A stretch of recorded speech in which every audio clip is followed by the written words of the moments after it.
Ratri, yang selama ini menjaga harga dirinya. Ratri yang cantik dan alim. Ratri yang setiap hari berdiri di balik mesin fotokopi. Ratri yang dengan gaji pas-pasan menghidupi ibunya yang sakit, membayar sewa kamar yang kian menumpuk, serta menanggung lelah dan tagihan yang tak pernah usai. Ratri yang selalu tersenyum sopan kepada pelanggan, dihormati banyak laki-laki, namun tak pernah menyerahkan dirinya. Kini, berdiri di ambang keputusan paling pahit dalam hidupnya. Di hadapan seorang lelaki tua yang sebelumnya tak pernah ia kenal, ia menyerahkan kehormatannya, bukan karena percaya, bukan karena cinta, bukan pula balas budi.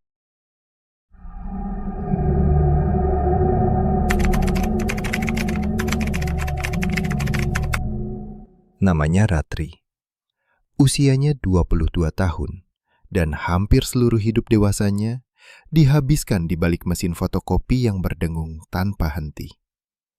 Warung kecil itu berdiri di pinggir terminal, tempat orang datang dan pergi tanpa pernah benar-benar saling mengenal. Di sanalah Ratri belajar membaca wajah lelah, mendengar potongan cerita hidup orang lain, dan menelan keluhannya sendiri. Orang-orang sering bilang Ratri cantik, meski ia sendiri jarang memikirkan kata itu. Wajahnya tenang, sorot matanya lembut, dan caranya berbicara selalu menunduk sedikit, seolah tak ingin mengambil ruang lebih dari yang diperlukan. Ia berpakaian sederhana, rok panjang, dan kerudung yang selalu rapi. Alim, kata para tetangga. Perempuan baik-baik, kata orang-orang yang hanya mengenalnya sepintas. Tak sedikit laki-laki yang datang ke warung fotokopi dengan alasan menggandakan berkas, lalu pulang membawa harapan yang tak pernah Ratri janjikan. Ada yang menawarkan tumpangan, ada yang mengirim pesan singkat terlalu larut. Ada pula yang berbicara soal masa depan seakan Ratri sedang menunggu untuk diselamatkan. Semua itu ia terima dengan senyum sopan dan jarak yang terjaga. Ia tahu cara membuat dirinya dipuja tanpa pernah benar-benar dimiliki. Dan itu justru sering membuatnya lelah. Ia bukan perempuan dengan cita-cita besar. Dulu, ia hanya ingin hidup tenang, bekerja cukup, pulang sebelum malam, dan sesekali membeli es krim untuk ibunya. Ayahnya dulu tukang ojek pangkalan, lelaki yang jarang bicara tapi selalu pulang. Sampai utang datang pelan-pelan, seperti air yang merembes ke dinding rumah. Lalu suatu hari, ayahnya tidak pulang. Tak ada pamit, tak ada kabar. Yang tertinggal hanya nomor-nomor di kertas dan tatapan ibunya yang makin sering kosong. Sejak itu, pujian tentang kecantikan terasa seperti hal asing, bahkan mengganggu. Apa gunanya wajah yang dipuji jika tak bisa menahan seseorang untuk tetap tinggal? Apa artinya dianggap baik dan alim jika hidup tetap runtuh dengan cara yang sama? Ketika ibunya jatuh sakit, hidup Ratri menyempit. Gajinya habis untuk obat dan sewa kamar. Ia berhenti menghitung mimpi dan mulai menghitung hari. Setiap malam, sebelum tidur, ia bertanya pada dirinya sendiri, berapa lama lagi aku bisa bertahan seperti ini? Doa-doa yang dulu mengalir lancar, kini terasa pendek dan terburu-buru, seperti permintaan maaf yang diulang-ulang. Nama Kiselo pertama kali ia dengar secara tak sengaja. Seorang pelanggan warung, berbicara setengah berbisik sambil menunggu fotokopian selesai. Katanya, Kiselo bukan dukun biasa. Ia bisa membuka jalan. Istilah yang terdengar samar, tapi entah mengapa terasa menjanjikan. Jalan bagi usaha yang macet, bagi rezeki yang seret, bagi orang-orang yang sudah terlalu lama berdiri di tempat yang sama. Ratri menertawakannya saat itu. Ia bukan tipe yang percaya hal-hal seperti itu. Baginya, hidup selalu soal kerja keras dan menahan diri. Ia dibesarkan untuk percaya bahwa perempuan sepertinya cukup menjaga sikap, berdoa, dan bersabar. Tapi tawa itu mulai terdengar rapuh ketika tagihan rumah sakit bertambah, ketika obat ibunya diganti yang lebih mahal, ketika ia sadar bahwa bekerja lebih lama tidak selalu berarti mendapat lebih banyak. Sedikit demi sedikit, logikanya terkikis oleh kelelahan. Bukan karena ia ingin percaya, melainkan karena ia ingin berhenti merasa tak berdaya. Jika ada satu pintu lagi, sekecil apapun, ia merasa harus mencobanya. Bukan demi kekayaan, bukan demi keajaiban besar, hanya demi satu tujuan sederhana, memberi ibunya waktu lebih lama untuk bernapas, dan memberi dirinya sendiri alasan untuk tidak menyerah. Dan dari titik itulah, nama Kiselo berhenti terdengar seperti lelucon, dan mulai terasa seperti harapan yang berbahaya. Harapan yang tidak menawarkan kepastian, hanya kemungkinan. Ratri sadar ia sedang berdiri di ambang keputusan yang akan mengubah cara ia memandang dirinya sendiri, apapun hasilnya nanti. Malam ketika ia datang, rumah Kiselo dipenuhi bau kemenyan yang tebal, menempel di pakaian dan napas. Cahaya lampu redup membuat ruang itu terasa lebih sempit dari ukuran sebenarnya. Lelaki tua itu tidak menatap wajah Ratri lama-lama, seolah takut ketahuan sedang menilai sesuatu yang tak terlihat. Sesuatu yang tak bisa dibuktikan, namun terus-menerus diklaim. Ritual ini butuh kejujuran. Katanya pelan, suaranya nyaris seperti bisikan. Dan kemurnian. Ratri menelan ludah. Kata-kata itu jatuh bukan sebagai nasihat, melainkan sebagai penanda bahwa tubuhnya sedang diubah menjadi syarat. Ia merasakan tenggorokannya kering, seolah tubuhnya sendiri menolak untuk bekerja sama. Aku hanya perlu setetes air liur perawan, lanjut Kiselo. Nadanya datar, seakan itu kalimat paling wajar di dunia. Seperti meminta segelas air atau selembar uang kecil. Dada Ratri mengeras. Ada dorongan untuk tertawa, untuk mengatakan betapa konyolnya semua ini. Ada juga amarah yang hampir naik ke permukaan, keinginan untuk berdiri dan pergi tanpa menoleh lagi. Namun, bayangan ibunya yang terbaring lemah, dengan napas yang tak lagi teratur, lebih keras dari semua penolakan itu. Bayangan itu menekan, menutup ruang bagi keberanian. Ia pulang dengan kepala penuh dan langkah yang tak lagi ringan. Kata perawan bergema di pikirannya, bukan sebagai kondisi tubuh, melainkan sebagai beban sosial yang selama ini diam-diam melekat padanya.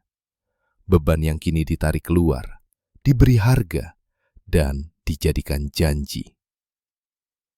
Di dalam kamar sempitnya, Ratri duduk lama dalam gelap, menyadari bahwa keputusan sebenarnya belum diambil, tapi batas dirinya telah bergeser.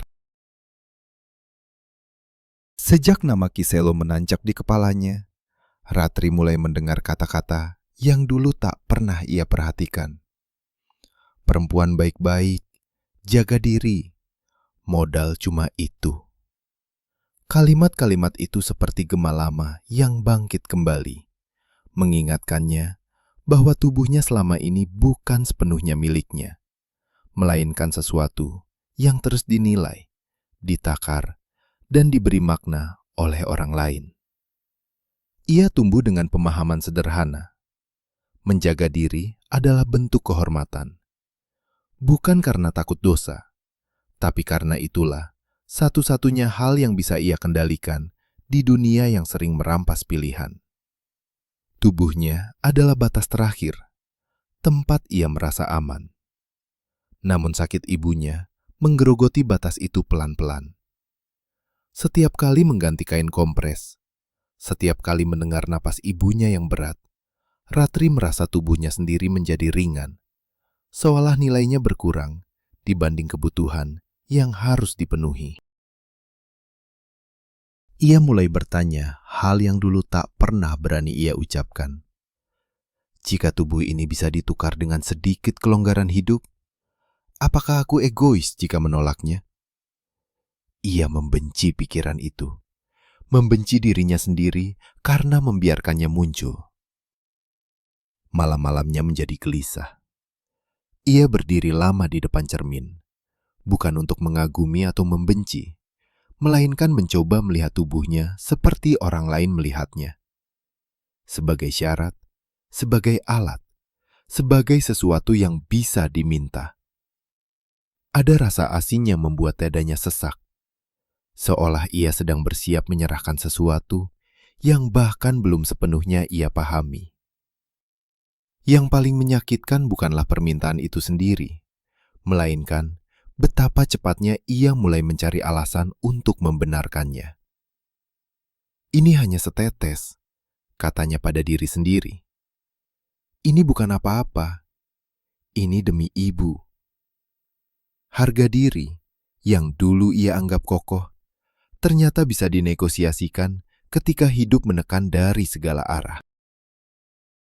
Hari ketika ia memutuskan datang ke rumah Kiselo, bukan hari yang dramatis.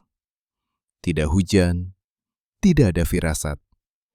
Ia hanya bangun lebih pagi, membuatkan bubur untuk ibunya, lalu duduk lama di tepi ranjang, menggenggam tangan yang makin kurus itu. Aku keluar sebentar, katanya pelan. Ibunya mengangguk tanpa benar-benar sadar. Perjalanan menuju rumah Kiselo terasa lebih panjang dari biasanya. Setiap langkah adalah pertanyaan yang tak terjawab. Ia ingin berbalik, ingin membuktikan bahwa ia masih punya kendali. Tapi kelelahan lebih kuat daripada idealisme. Rumah itu berdiri agak terpisah dari rumah warga lain. Sunyi. Bau kemenyan menyambut sebelum pintu terbuka. Saat Kiselo muncul, Ratri menyadari sesuatu yang membuat perutnya mual. Lelaki itu tidak memandangnya sebagai manusia dengan cerita, melainkan sebagai kemungkinan. Ia duduk bersila di hadapannya, menunduk, mendengarkan syarat yang sudah ia ketahui sejak awal. Kata perawan meluncur dari mulut Kiselo tanpa beban, seolah itu benda mati, sesuatu yang bisa dipindahkan, diambil, dipastikan, tanpa perlu bertanya pada pemiliknya.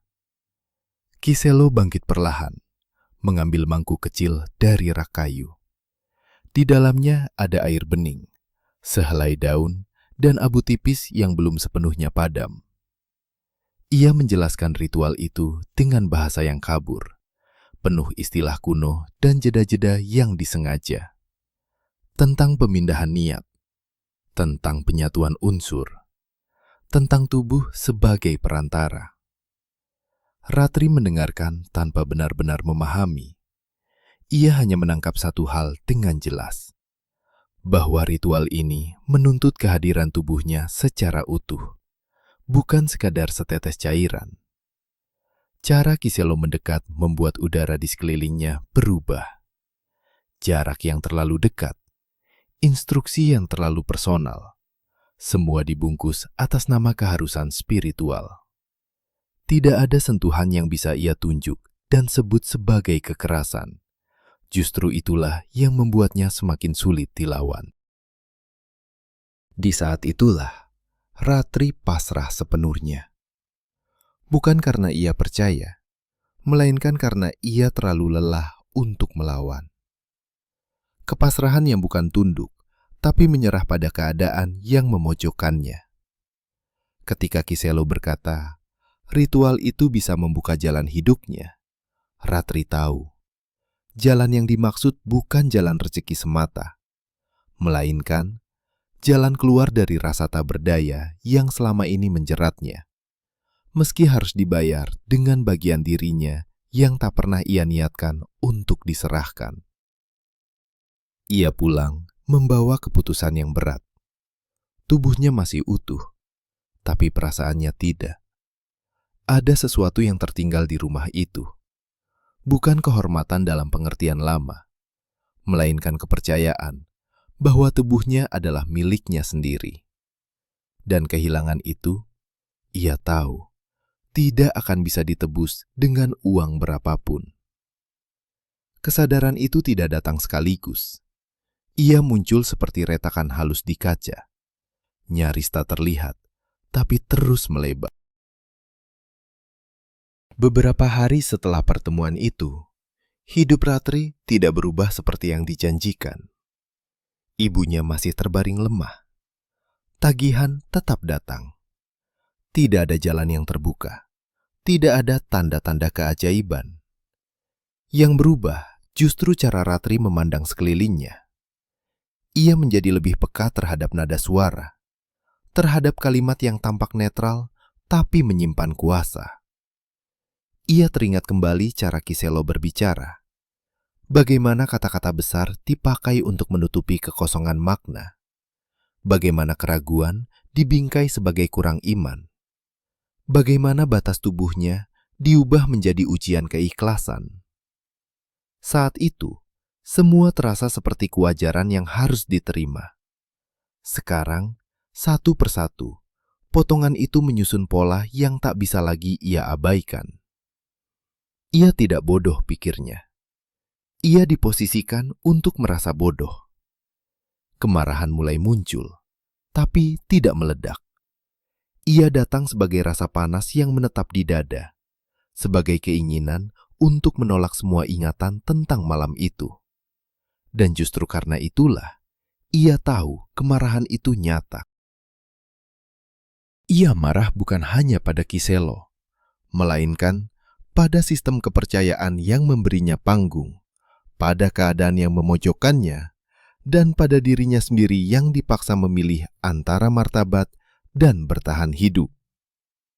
Yang paling menyakitkan adalah menyadari bahwa sejak awal, ritual itu tidak pernah membutuhkan apapun darinya. Tidak ada unsur gaib yang diuji, tidak ada kemurnian yang dipindahkan. Yang diambil hanyalah kepatuhan. Dan kepatuhan itu diperoleh lewat rasa takut dan harapan palsu.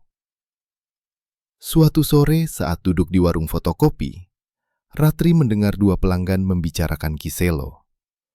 Nada mereka sama seperti dulu. Berbisik, setengah percaya, setengah berharap. Dada Ratri bergetar. Untuk pertama kalinya, ia tidak merasa kecil di hadapan cerita itu. Ia ingin menyela, ingin berkata bahwa tidak semua jalan buntu perlu dibuka dengan menyerahkan diri. Bahwa keajaiban seringkali hanya nama lain dari manipulasi yang rapi. Tapi kata-kata itu tertahan. Ia tahu, kesadaran tidak bisa dipaksakan. Seperti dulu, ia sendiri tak bisa dicegah. Kemarahan itu akhirnya menemukan bentuknya yang paling jujur. Bukan teriakan, bukan balas dendam, melainkan penolakan untuk diam di dalam kebohongan yang sama. Ratri mulai menyebut apa yang ia alami dengan namanya sendiri. Bukan ritual, bukan syarat, melainkan manipulasi. Dan dengan menyebutnya, ia merebut kembali sesuatu yang sempat hilang. Hak untuk mendefinisikan pengalamannya sendiri. Ia masih lelah. Hidup belum menjadi lebih mudah. Tapi kini ia tahu, rasa tak berdaya itu bukan sifat dirinya, melainkan hasil dari tekanan yang terlalu lama ia tanggung sendirian. Dan dari kemarahan yang tertunda itu, Ratri mulai membangun keberanian yang pelan, rapuh, tapi nyata. Beberapa hari kemudian, ibunya meninggal pada suatu pagi yang biasa. Tidak ada hujan, tidak ada tanda. Napas itu berhenti begitu saja, seolah tubuhnya telah terlalu lama menunggu izin untuk menyerah. Ratri berdiri di samping ranjang, menggenggam tangan yang sudah dingin. Di kepalanya, kalimat Kiselo berputar tanpa suara. Jalan akan terbuka. Tidak ada jalan. Tidak ada pintu.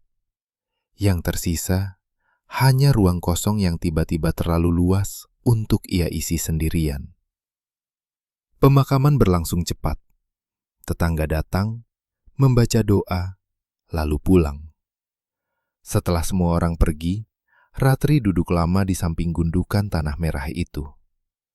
Ia menunggu sesuatu. Air mata, jeritan, atau amarah yang meledak. Tidak ada. Kesedihan itu terlalu dalam untuk punya bentuk. Beberapa hari kemudian, ia mendengar kabar bahwa Kiselo pindah. Rumahnya kosong. Kemenyan tak lagi dibakar. Tidak ada yang bisa ditagih, tidak ada yang bisa dituntut. Seolah lelaki itu memang tak pernah ada, kecuali dalam ingatan orang-orang yang pernah berharap padanya. Kemarahan yang dulu tertunda, kini kehilangan sasaran. Ratri kembali ke warung fotokopi. Mesin berdengung seperti biasa. Orang-orang datang dan pergi. Dunia tetap berjalan dengan ketidakpedulian yang sama. Ia menyadari sesuatu yang lebih pahit dari kematian ibunya, bahwa tidak semua luka meninggalkan bukti, dan tidak semua kejahatan punya wajah yang bisa ditunjuk. Suatu malam, ia membuka botol kecil yang pernah ia simpan. Benda yang kini tak lagi punya makna, selain kenangan tentang kebodohan yang dipaksakan. Ia menuangkannya ke wastafel dan melihat cairan itu hilang bersama air keran. Tidak ada upacara, tidak ada penutup. Yang hilang bukan cairan itu. Yang hilang adalah keyakinannya bahwa pengorbanan selalu punya balasan. Ratri tetap hidup. Itu tragedinya. Ia bangun setiap pagi, bekerja, pulang, dan tidur. Ia belajar menahan cerita di dalam tubuhnya sendiri, karena dunia tidak selalu siap mendengar dan seringkali tidak peduli. Pengalamannya tidak menjadi pelajaran siapapun. Tidak ada perubahan besar. Tidak ada keadilan yang turun dari langit. Dan disitulah tragedi itu menetap sepenuhnya. Bahwa Ratri selamat, tapi tidak pernah benar-benar diselamatkan. Beberapa bulan setelah ibunya meninggal, Ratri mendengar kabar tentang Kiselo dari percakapan yang terpotong di terminal. Bukan gosip besar, hanya cerita sampingan, diucapkan sambil lalu, nyaris tanpa emosi. Katanya, Kiselo ditemukan meninggal di rumah kontrakan barunya di pinggir kota. Sendirian. Tidak ada keluarga yang datang menjemput jenazahnya. Tidak ada murid atau pengikut yang mengaku mengenalnya. Warga sekitar hanya tahu ia lelaki tua pendiam yang sering membakar kemenyan dan jarang keluar rumah. Kematian itu tidak dramatis. Tidak ada penggerebekan. Tidak ada pengakuan. Hanya tubuh renta yang akhirnya menyerah pada usia dan kebiasaan hidup yang tak terurus. Beberapa orang berbisik tentang karma, tentang balasan. Tapi, bisik-bisik itu cepat hilang, tenggelam oleh cerita lain yang lebih baru. Ratri mendengarnya tanpa rasa lega. Ia membayangkan Kiselo di akhir hidupnya, masih percaya pada kata-kata yang ia ciptakan sendiri. Atau mungkin sudah lupa wajah-wajah yang pernah ia jadikan syarat.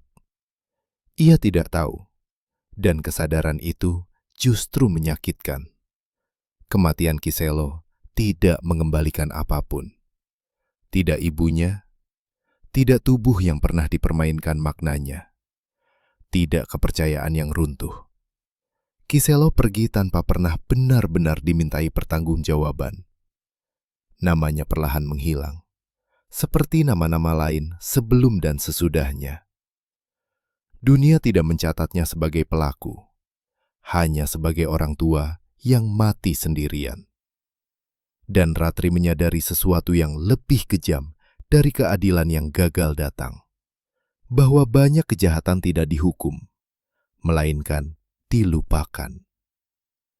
Ia melanjutkan hidupnya dengan pengetahuan itu melekat di dada, bahwa tragedi tidak selalu berakhir dengan pelajaran yang jelas, bahwa pelaku bisa pergi tanpa beban, sementara yang tertinggal harus belajar hidup dengan bekasnya. Di suatu sore yang tenang, Ratri menutup warung fotokopi lebih awal. Ia berdiri lama di depan terminal, menatap orang-orang yang berlalu lalang, membawa harapan mereka masing-masing. Ia tahu akan selalu ada Kiselo yang baru, dan akan selalu ada orang-orang seperti dirinya yang terlalu lelah untuk menyadari bahwa yang sedang diminta dari mereka bukanlah syarat ritual, melainkan diri mereka sendiri. Cerita itu tidak berakhir. Ia hanya berhenti diceritakan.